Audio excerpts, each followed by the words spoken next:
Hello guys, sa ngayon ay ako ay nag-aantay ng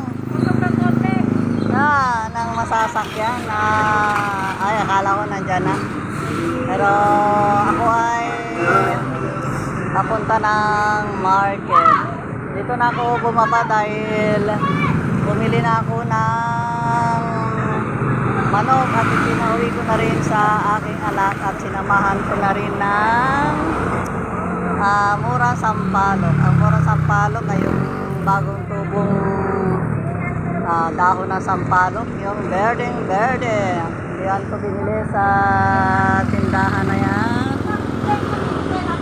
At yung manok naman ay dito sa Gawidin eh. Oh, napakamahal ng manok. Oh, 180. Pero approve naman na fresh ang mabibiling manok dito.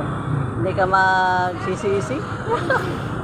Pagka dito ka bumili ng manok dahil fresh ang kanilang manok. Yan, dyan naman tayo bumili ng gulay. Nasa gilid po ako.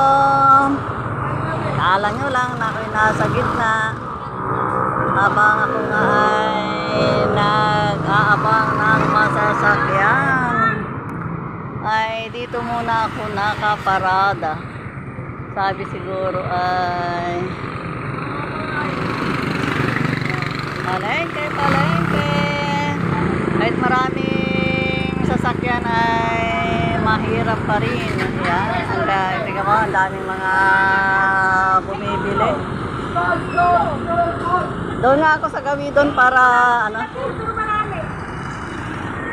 akala bumibili lang ako. Yan. Ang galing naman ng suki ni Suki. Mga bigatin.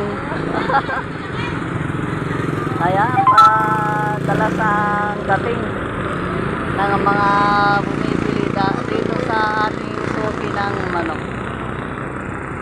While waiting sa sasakyan na papuntang palengke, maraming dumaraan na sasakyan pero puro naman sila may mga sakay. Kaya medyo nagtatagal-tagal din ako ng kaunti. Yeah. Ang bait naman ng ating sa babaryo na yun. Akala niya uuwi na ako, isasakay na niya sana ako pero ako ay papunta pa lang sa